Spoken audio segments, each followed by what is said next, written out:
The council chamber echoed with the sounds of 100 different species, each voice adding to the cacophony that filled the massive dome on Meridian 7.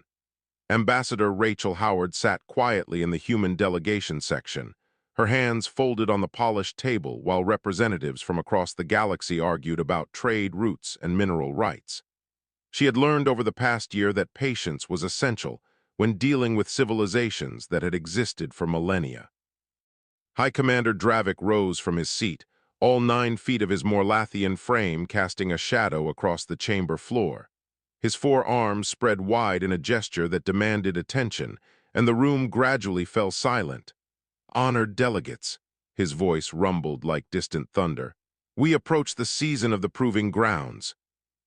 Rachel leaned forward slightly. She had heard whispers about this tradition but never seen it firsthand.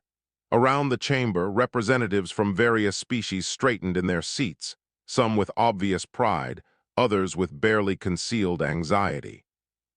"For 4,000 years, Dravik continued, our warrior cultures have gathered to demonstrate our strength and honor through combat. It is not a war but a test.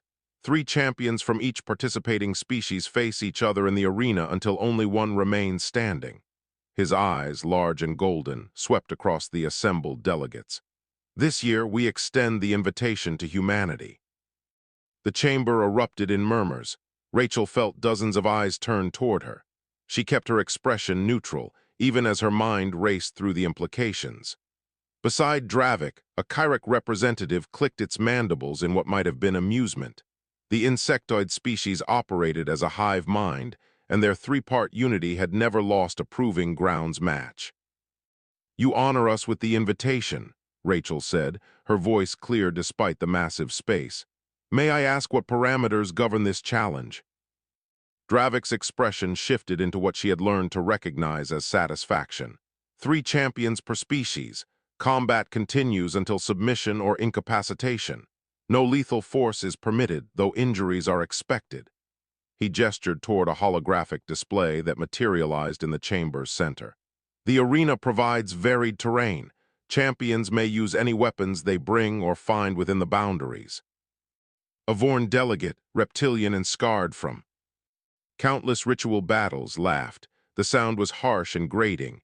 "The humans will decline, Dravik, look at them. No claws, no armor, no venom sacs." The Vorn's forked tongue flickered. "They are traders and diplomats, not warriors."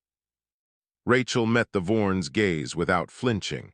"I will need to consult with Earth Command before providing our response." "Of course," Dravik said, though his tone suggested he expected a polite refusal. "You have 48 hours." The meeting continued, but Rachel barely heard the discussions that followed. Her mind was already composing the message she would send home. Around her, alien delegates exchanged glances and whispered comments. She caught fragments of their conversations. "Fragile things, humans. I give them credit for not fleeing immediately. Perhaps they will find some excuse to avoid the shame of declining." A Talus observer, avian and elegant with wings that shimmered in the station's artificial light, glided over to Rachel as the session ended. "Ambassador," the being said in a melodious voice, "please do not feel pressured by this tradition. Many species choose not to participate. There is no dishonor in recognizing one's limitations." Rachel smiled politely. "I appreciate your concern, but humans don't shy away from challenges." 48 hours later, Rachel returned to the council chamber. She noticed that attendance was higher than usual. Apparently, word had spread about humanity's impending response.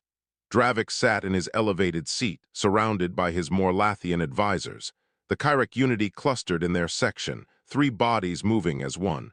Vorn warriors lined the walls, eager for entertainment. "Ambassador Howard," Dravik called out, "have you consulted with your superiors?" Rachel stood, her small human frame dwarfed by nearly everyone in the room. "I have." She paused, letting the silence build. "Earth Command has reviewed the parameters of your proving grounds tradition." Another pause. "We accept your challenge. Humanity will send 3 champions." The reaction was immediate. The Vorn delegate who had mocked humanity days earlier actually stood up in surprise. Several Talus representatives ruffled their feathers in agitation. Even the Chirec Unity seemed to vibrate with unexpected interest. Only Dravik appeared pleased, though Rachel suspected it was because he anticipated an easy victory. "Excellent," Dravik boomed. "The arena will be prepared. Your champions should arrive within 1 week." He leaned forward. "I must ask, Ambassador, are you certain? The proving grounds are not a symbolic exercise. Injuries are common, and while we have excellent medical facilities, the combat is very real." "We understand completely," Rachel replied. "Our champions will be ready." As the session adjourned, Rachel gathered her materials slowly. She could feel the weight of skeptical stares from every direction. A young Morlathian approached, barely 7 feet tall and probably inexperienced in galactic politics. "Ambassador," the youth said quietly, "I mean no disrespect, but I have studied human physiology. You have no natural defenses. Your bones break easily. Your skin tears. You cannot even regenerate." The genuine concern in his voice was almost touching. "Why would your leaders send anyone to face our greatest warriors?" Rachel looked up at him and for just a moment allowed herself a slight smile. "Because they asked for our strongest warriors," she said simply, "and that's exactly what they'll get." The Morlathian looked confused, but Rachel didn't elaborate. She left the chamber with her head high, already reviewing the dossiers Earth Command had sent her. 3 names, 3 files, 3 individuals who represented something the galaxy didn't yet understand about humanity. They would learn soon enough. 1 week, and everything would change. The arena stretched across 3 square kilometers of Meridian 7's lower decks, a massive construction that had hosted countless battles over millennia. Viewing platforms ringed the space at various heights, already filling with spectators from dozens of species. Bookmakers from the Talus clans worked the crowds, offering odds that heavily favored the traditional warrior cultures. Commander Grath arrived first, descending from a Morlathian warship in full ceremonial armor. The crowd roared as he raised all 4 arms in salute. Scars crisscrossed his torso, each one a testament to previous victories. He had fought in 23 proving grounds and never tasted defeat. His species believed that strength was the ultimate virtue, and Grath embodied that philosophy. The Chirec Unity emerged next, 3 bodies moving in perfect synchronization. Their chitinous armor gleamed under the arena lights, and their mandibles clicked a complex rhythm that only their hive mind could fully appreciate. They had represented their species for the past 50 years, an unbroken chain of consciousness passed from one unity to the next. Bloodclaw Rend of the Vorn entered with characteristic aggression, roaring at the crowd and displaying the claws that had earned his name. His regenerative abilities were legendary. He had survived wounds that would kill most species 3 times over. Beside him, handlers carried containers of the combat stimulants that pushed Vorn warriors into their famous berserker state. Skybreaker Wing descended from above, wings spread wide in a display of aerial dominance. The Talus champion performed a series of complex maneuvers that drew appreciative calls from the crowd. Subsonic screams capable of disorienting opponents were this species' natural gift, and Wing had mastered their use. Then the human transport arrived. It was unremarkable, a standard diplomatic shuttle that looked almost shabby compared to the warships and ceremonial vessels of the other champions. The crowd's noise diminished, replaced by curious murmurs. 3 humans stepped onto the arena floor. Daniel Brooks wore simple military fatigues, his brown hair cut short, his posture relaxed. He stood just over 6 feet tall, lean and unremarkable by galactic standards. Lisa Rodriguez followed, even smaller at 5'7", her dark hair pulled back in a practical bun. Robert Kim brought up the rear, quiet and observant, his eyes already scanning the arena terrain. The crowd's murmurs turned to laughter in some sections. A few spectators actually left, apparently deciding the match would be too one-sided to warrant watching. Dravik watched from the command platform, his expression unreadable. Beside him, Rachel sat calmly, though her hands gripped the armrests of her chair. Grath approached the humans, curiosity overcoming protocol. "You are the champions?" His voice carried genuine confusion. I expected soldiers in power armor, warriors enhanced with your technology. Daniel extended his hand in the human greeting gesture. After a moment, Grath gripped it with one of his 4 hands. The Morlathian's grip could crush stone, but Daniel's expression didn't change. "We're soldiers," Daniel said, "just not the kind you're expecting." "But you have no weapons," Grath observed. "Don't need them yet," Lisa replied, studying the Morlathian with professional interest. The Chirec Unity approached next. Their 3 bodies forming a perfect triangle. "Your biology is inefficient," they said in their peculiar triple-toned voice. "Your reflexes are slow, your strength is minimal, your healing is inadequate." It wasn't mockery, merely observation. "We calculate your survival time at 4 minutes 23 seconds. Robert spoke for the first time. "You might want to recalculate." Bloodclaw Rend circled the humans like a predator. "I could tear you apart with 1 hand," he growled. "Probably," Daniel agreed, "but you won't get the chance." Skybreaker Wing remained airborne, calling down from above. "You cannot even fly. How will you compete?" "We'll manage," Lisa said. The Arena Master, a neutral species selected for impartiality, began announcing the rules. Champions will enter from designated zones. Combat begins at the horn. Victory is achieved when only one species' representatives remain conscious and within boundaries. The being gestured toward the varied terrain. Forest zones, water features, rocky elevations, and open desert areas are all accessible. Use them as you see fit. Daniel, Lisa, and Robert walked the perimeter, examining everything with careful attention. They spoke quietly among themselves, pointing at various features. Other champions were performing warm-up exercises, displaying their impressive abilities for the growing crowd. Grath lifted a 2-ton boulder and hurled it 50 meters. The Chirec Unity moved through a practice combat sequence, their coordination so perfect they seemed to share a single mind. Rend tore through a reinforced steel plate with his bare claws. Wing executed aerial maneuvers that defied physics. The humans did stretching exercises. "This is insulting," a Vorn spectator complained loudly. "They send us children to fight our greatest warriors." "Perhaps it is a human joke," suggested a Talus observer.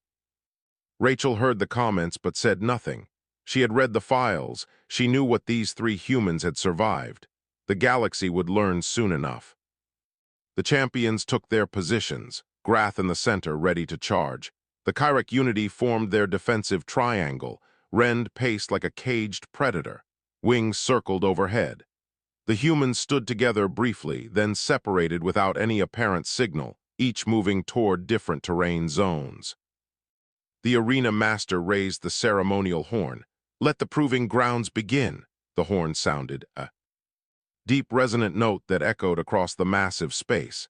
Alien champions charged forward, eager to claim the center ground. The humans disappeared into the terrain like ghosts.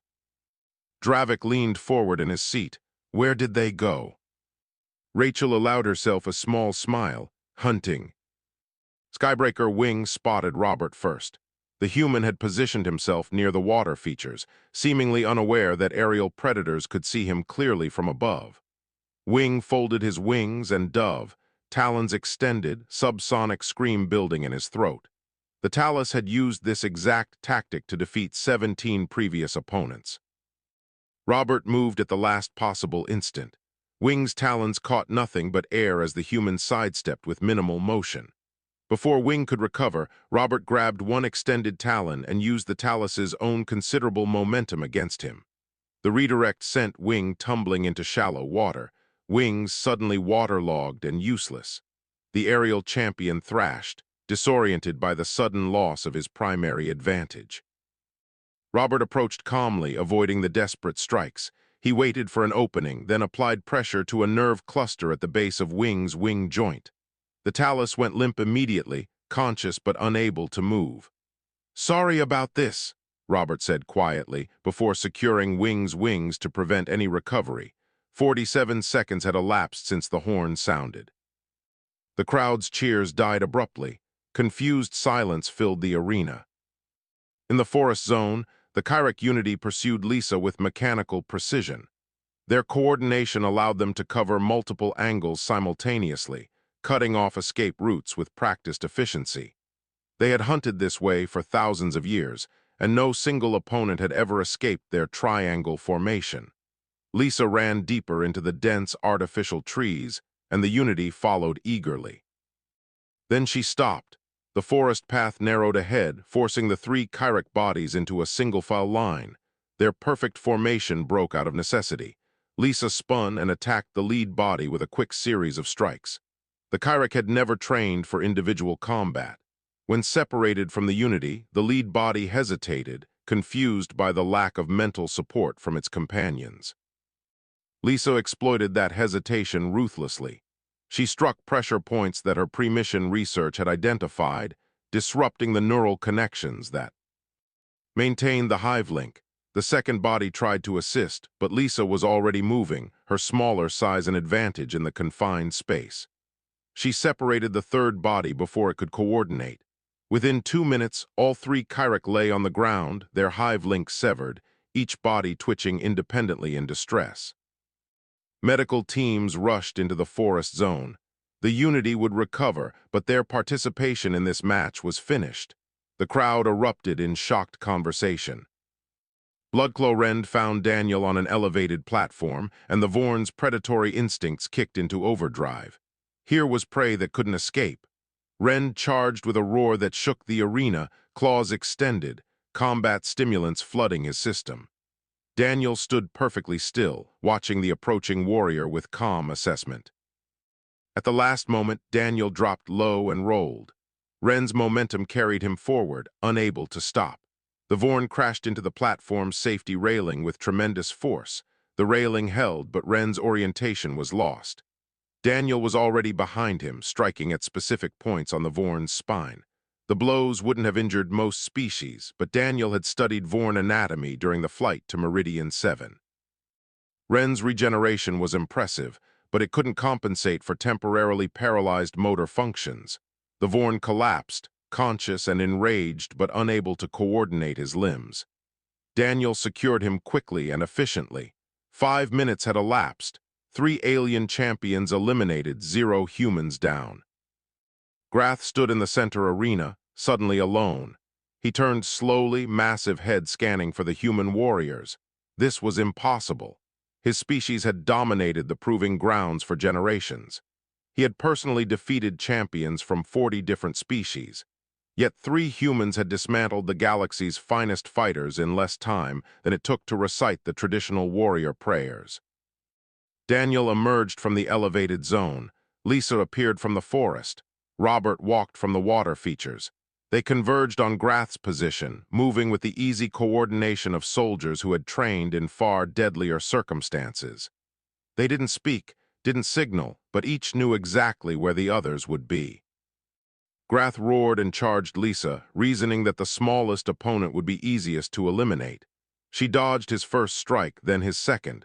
Daniel attacked from the left, drawing Grath's attention. When the Morlathian turned to face this new threat, Robert struck from behind, targeting the nerve clusters in Grath's lower arms. The human strategy became clear. They weren't trying to overpower Grath. They were dismantling him piece by piece. Every strike targeted a specific weakness. Every dodge positioned them for the next attack. Grath's 4 arms became a liability as he struggled to track 3 fast-moving opponents. His superior strength meant nothing if he couldn't land a blow. 15 minutes into the match, Grath was breathing hard. The humans looked barely winded. They had fought him in rotation, one engaging while the others recovered. It was efficient, professional, and utterly merciless. Grath threw himself into a desperate all-out assault, all 4 arms striking simultaneously. The humans moved as one. Daniel went low, Lisa went high, Robert flanked.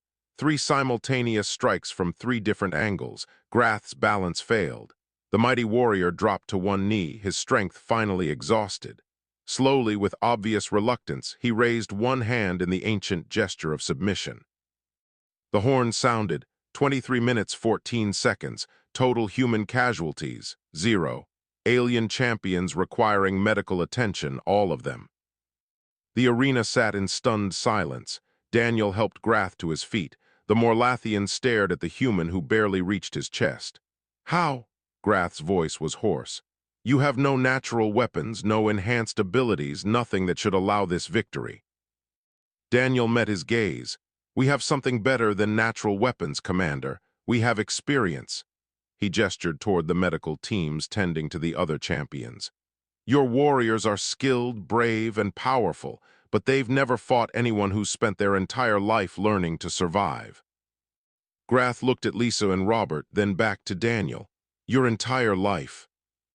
Every single day, Lisa confirmed. The implications hung in the air like smoke. The emergency council session convened 6 hours after the match. Representatives from every major species packed the chamber, demanding answers. Dravik sat heavily in his seat, still processing what he had witnessed. The Chirec unity had been restored and sat quietly, their collective mind unusually subdued. Grath stood despite offers to rest, his warrior pride refusing to show weakness. This is unacceptable, declared a senior Vorn official. Humans must have used illegal enhancements, hidden weapons, some form of technological advantage we did not detect. Rachel stood slowly, her small human frame somehow commanding attention. We used nothing but standard training and experience. I can provide complete biological scans of our champions, along with detailed equipment inventories. She paused. Though I suspect the truth will be more disturbing than any technological advantage. Explain, Dravik commanded. Rachel activated a holographic display. Daniel's face appeared, along with a scrolling list of information. Daniel Brooks, age 37, enlisted in Earth's military at 18, deployed to 7 active combat zones across 15 years, participated in over 200 combat operations, trained in multiple martial arts disciplines, survival techniques, and strategic planning. The list continued. He has fought in mountains, jungles, deserts, urban environments, and Arctic conditions. A Talus representative interrupted. 7 combat zones, your species has 7 ongoing wars. Had 7 at the time of his service, Rachel corrected. Currently, we have 43 active armed conflicts on Earth alone. The chamber erupted in shocked conversation. Rachel waited for silence before continuing. Lisa's profile appeared next. Lisa Rodriguez, Marine Corps veteran, 3 combat deployments, close quarters combat specialist, spent 5 years training other human soldiers, survived situations where retreat was not an option. Robert's profile followed. Robert Kim, Navy Special Operations, deep water missions, hostage rescue, counterterrorism, 99% mission success rate under extreme conditions. Grath stepped forward. Ambassador, are you claiming these 3 are exceptional among your kind?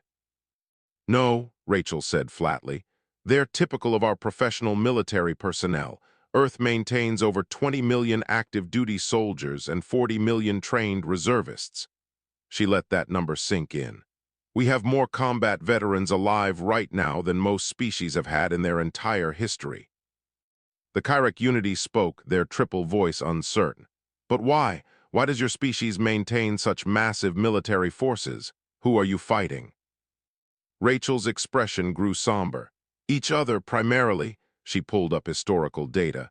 In the past 100 years alone, humanity has fought 2 global-scale wars involving over 100 million combatants. Before that, thousands of smaller regional conflicts. We have been in a continuous state of warfare for our entire recorded history. A young Morlathian scholar stood. That cannot be accurate. Our records show you have only been unified as a species for 30 years. Unified is a generous term, Rachel admitted. We have one planetary government now, yes, but Earth contains 7,000 different cultures, speaking 6,000 different languages. Unification was achieved after the most destructive war in our history. She displayed images from World War II. 70 million dead, cities reduced to ash, weapons capable of destroying entire populations. The chamber fell silent. Delegates stared at the images with growing horror. Dravik's voice was quiet when he spoke. You war against your own kind, your own species. Constantly, Rachel confirmed. Resources, ideology, territory, religion, ethnic differences, the reasons vary. The result is always the same. We fight, we die, we learn, we fight again. She changed the display to show Earth itself. Our planet is classified as a death world by galactic standards. Extreme weather, aggressive predators, geological instability. We evolved learning to survive environments that would kill most species. A Vorn historian accessed his database. Our species has fought 14 wars in 8,000 years of recorded history. The Kyrek Collective added, we have experienced 3 hive conflicts in 12,000 years. A Talus elder spoke, our territorial disputes number in the dozens, but they are ritualized. Deaths are rare. Rachel nodded, and humanity has fought over 15,000 documented wars. Our World War II alone involved more soldiers than all of your combined military histories. She pulled up comparative casualty figures. We have buried more warriors than you have ever fielded. Grath's voice carried a mix of horror and understanding.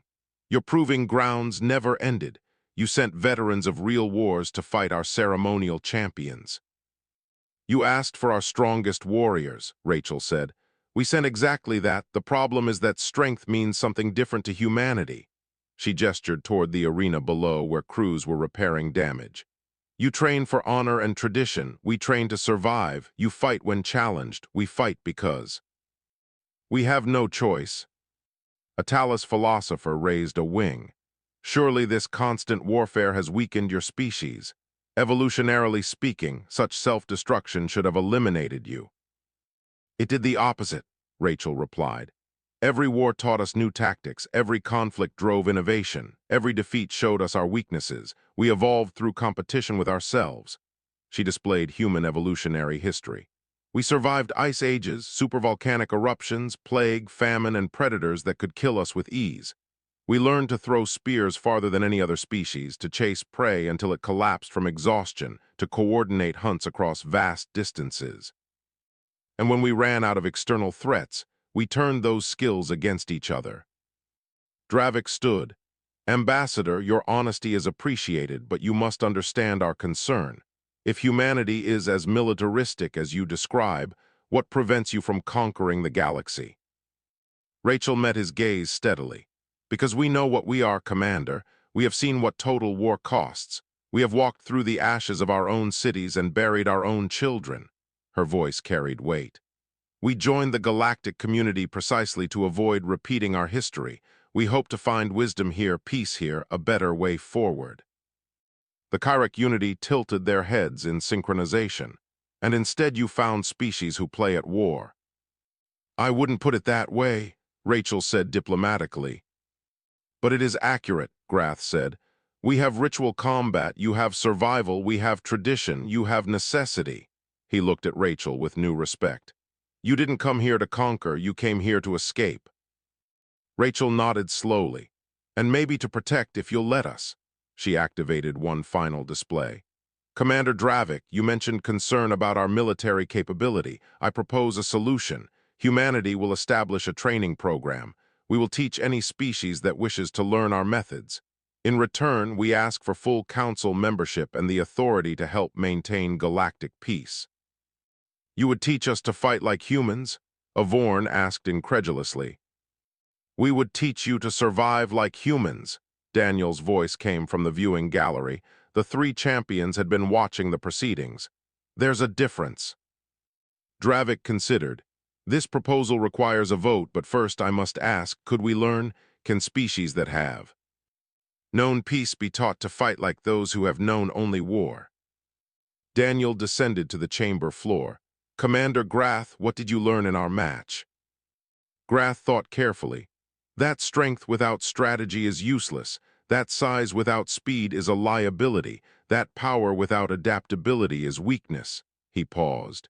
And that I have been playing soldier when you have been one your entire life. Then yes, Daniel said. You can learn, whether you want to is up to you. 6 months had transformed the Proving Grounds arena into something unprecedented. Where champions once fought for glory, now over 500 students from 40 different species trained together. The transformation reflected deeper changes rippling through galactic society. Humanity had voted into full council membership, and the Human Defense Initiative had become the galaxy's first integrated military training program. Daniel walked between training groups, observing a mixed squad working through urban combat scenarios. A young Morlathian named Kreth practiced room-clearing techniques alongside two Talus scouts and a Kyrek pair. The Morlathian's natural strength was now paired with strategic thinking. The Talus had learned ground combat complemented their aerial abilities. The Kyrek were discovering they could function independently when necessary. "Your stance is too wide," Daniel commented to Kreth. "You're strong enough to absorb hits, but why take damage you can avoid?" He demonstrated the adjustment. Power is useful, but precision wins fights.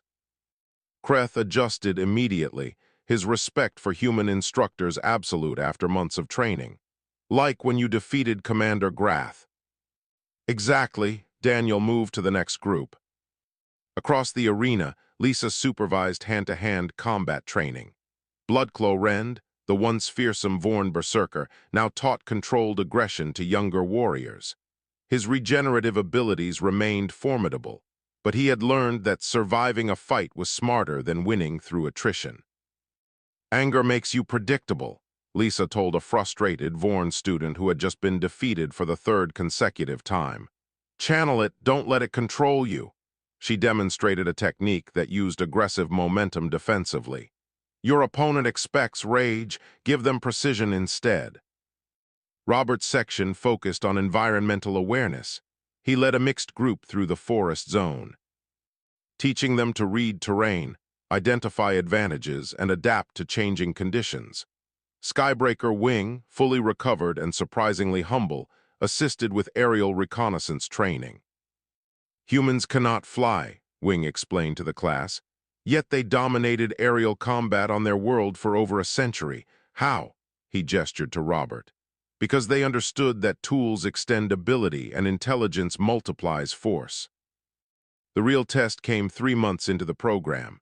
A distress signal from mining colony outpost Verge reached Meridian 7. Unknown hostiles were attacking and local defenses were failing. The Galactic Council authorized the first joint peacekeeping deployment.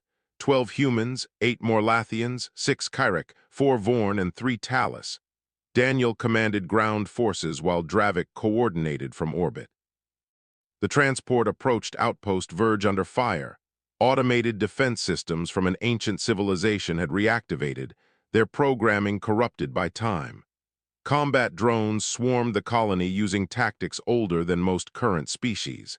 The situation required both force and finesse.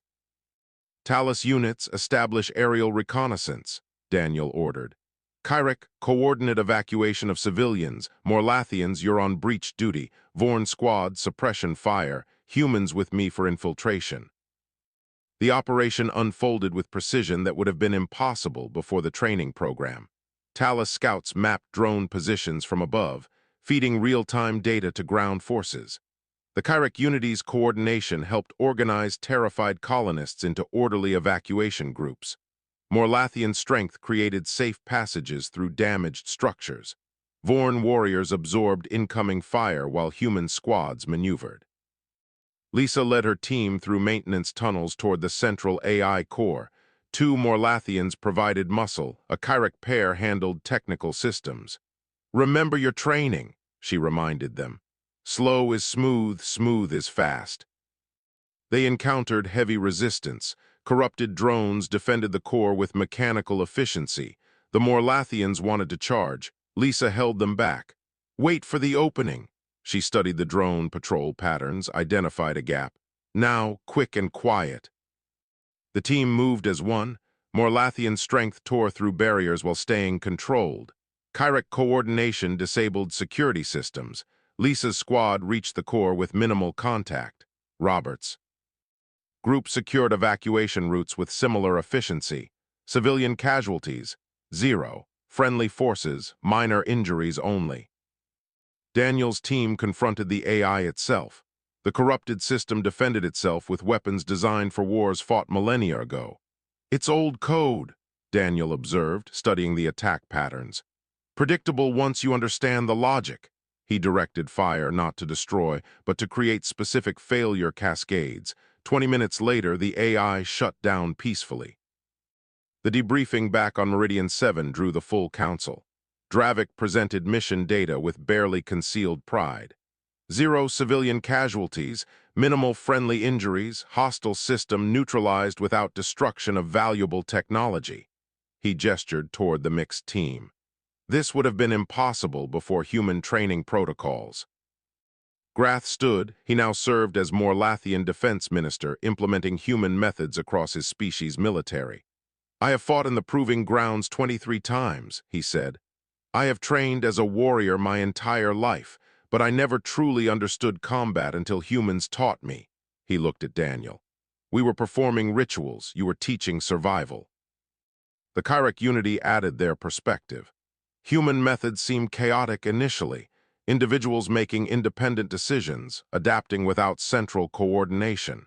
Yet the results speak clearly. Flexibility combined with shared purpose creates strength beyond what unity alone can achieve. Bloodclaw Rend spoke. My people glorified rage in battle. Humans showed us that controlled aggression defeats blind fury. I am a better warrior now, and I have won fewer fights. The irony wasn't lost on him, because now I win the fights that matter. Skybreaker Wing addressed the council from the aerial platform. Talus Doctrine emphasized our natural advantages. We neglected ground combat as beneath us. Humans taught us that comprehensive capability matters more than specialized superiority. We are smaller now in our pride, but larger in our effectiveness. A new delegate representing a frontier species stood. I bring troubling news. Our exploration vessels have encountered an unknown force at the Galactic Rim. They are aggressive, expansionist, and highly militarized. The delegate's voice wavered.